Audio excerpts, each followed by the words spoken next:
Welcome everyone back to weekly weather updates, and in today's video we're going to have the latest from the live radar, run for the latest UKV, have a look at the precipitation and the temperature over the next 5 days. As we slowly get to the end of January and start of February, we are going to see an increasing presence of higher pressure, and although yes we will see some rain over the coming days, it will be lighter, especially the further south and eastwards you go, coming up against that big block of high pressure, and slowly as we progress into early February, that high pressure will grow in strength, and for all, it should turn much drier. Very slow transition, but we are heading in that direction. As we head into the longer range though, there is great intrigue of where that high pressure does go. We continue to see fairly strong signal today of that high pressure building up towards Scandinavia and trying to pull an easterly wind, or at least an easterly flow in off the near continent. Now at the moment we have got a very large spread in what sort of air masses we could see from that sort of scenario, but the majority of runs at least have a continental flow, drier, colder air. Yes, some of the runs not particularly cold, average, maybe slightly below average, with temperatures mid-single digits, maybe some frosts overnight. But there are some runs that are much colder. Temperatures down towards the low single digits by day and well below freezing overnight. Wintry showers, things like that could occur. But it is all down to the positioning of that high pressure block, and we are continuing to see big discrepancies between the models, and we'll explore what the likely scenario is in the second half of the video. So do remember, if you enjoy my videos, make sure you like and subscribe, and remember to follow me on Twitter as well, the link's in the description.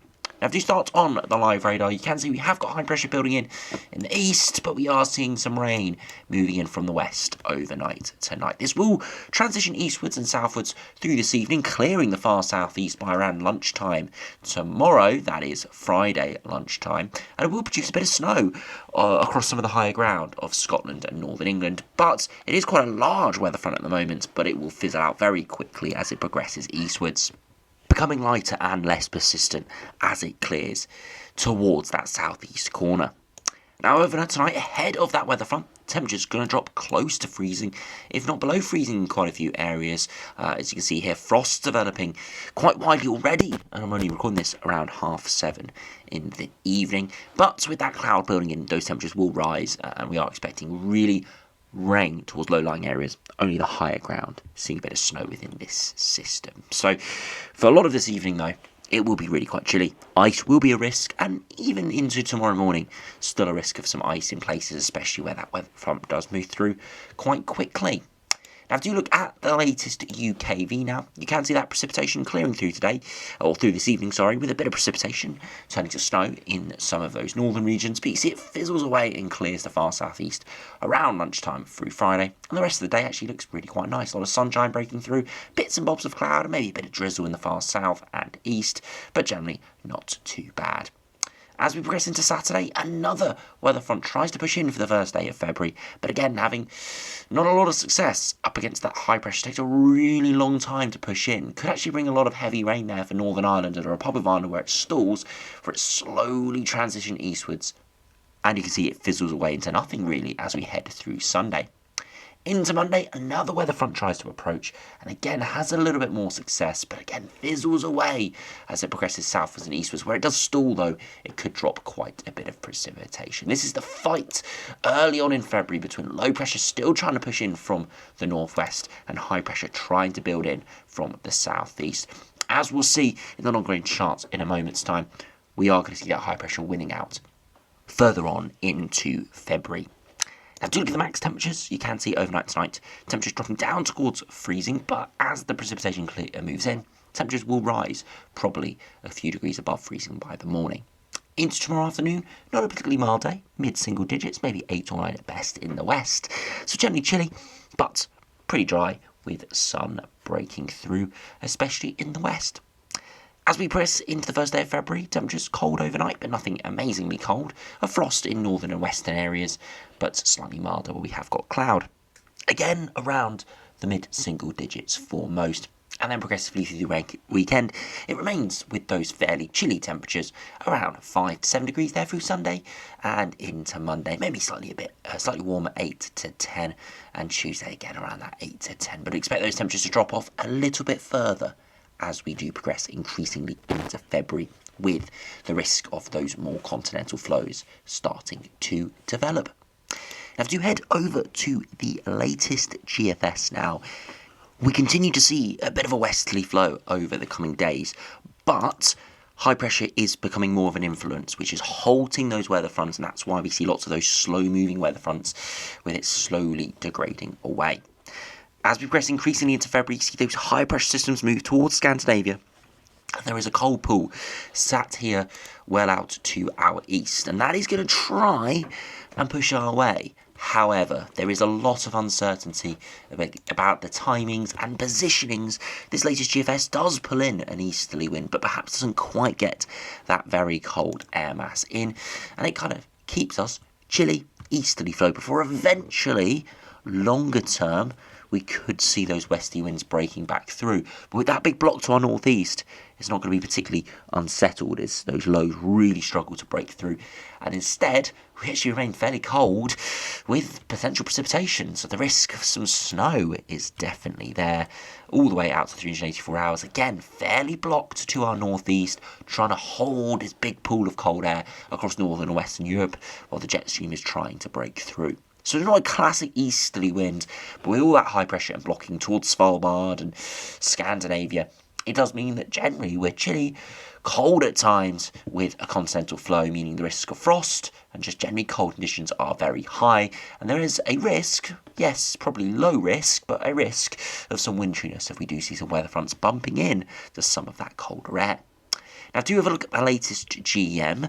Again, broadly very similar. High pressure building in and slowly projecting further northwards and eastwards up towards Scandinavia into that longer term. And again, that cold pool sat to our south and our east, trying to push in. And it does have some success to push in a colder air mass, because right at the end of the run there is some milder air trying to ride around the high. It's a very similar pattern, but just because that block isn't strong around Scandinavia, it doesn't allow as much of a continental flow, and perhaps some higher pressure, warmer air could ride around that high. So again, very small changes in the positioning of the high and the low could have quite significant consequences.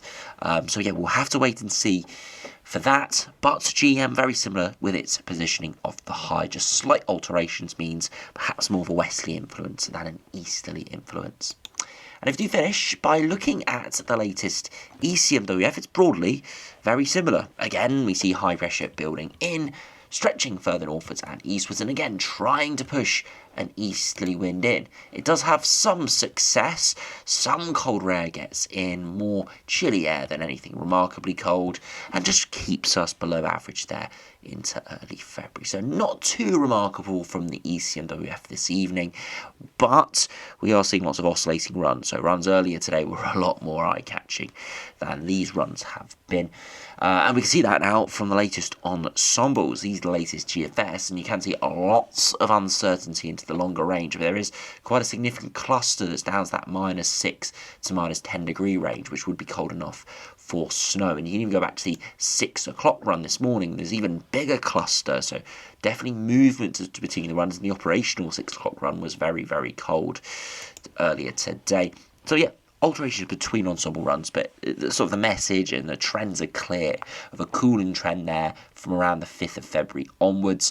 But yeah, just a lot of uncertainty exactly what air mass we will see. Most favoured is average to below average chilly continental air mass, but there is the risk of something slightly milder, and there's perhaps a slightly higher risk of something a bit more substantially colder, and you can see that from those runs getting down to -6 and below. Precipitation isn't zero, and that's because we're not slap bang under the higher pressure system. We're influenced by it significantly, but we're not directly under it, which means still the risk of showers and, dare I say, a bit of snow. Again, no massive spikes. There's one big spike here, but just shows the risk of some lighter showers. And you see the 2 metre temperatures as well do take a tumble there from around the 5th of Feb onwards down to kind of 4 to 6 degrees.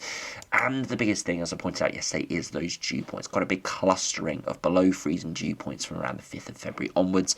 Again, very reminiscent of a cold continental airflow. And those ones down to -5 and lower, those are getting the proper cold air in from the east or northeast. Now, if you finish by looking at the latest ECMWF, the midday run hasn't come out, but you can look at the latest midnight run. Perhaps a little bit outdated as we're recording this, but again, similar trends, but not quite as bullish, with an overwhelming trend for colder conditions from around the 5th of February onwards. Definitely showing it from quite a few Ensemble members, but still quite a few that do keep us average to maybe slightly above average. So still a lot of uncertainty into early February, but as I stated a couple of days ago, these are trends at the moment, and we continue to see those trends maintain and perhaps strengthen.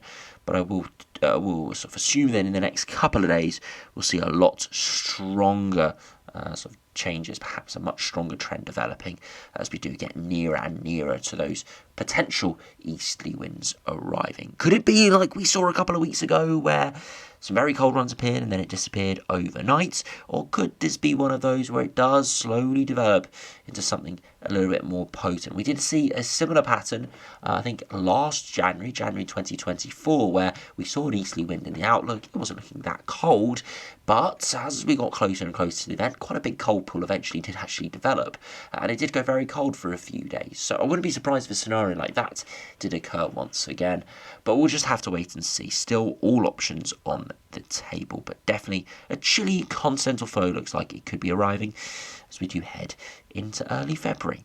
So anyway, thanks for watching, hope you enjoyed, subscribe if you're new, and I'll see you again for another video soon.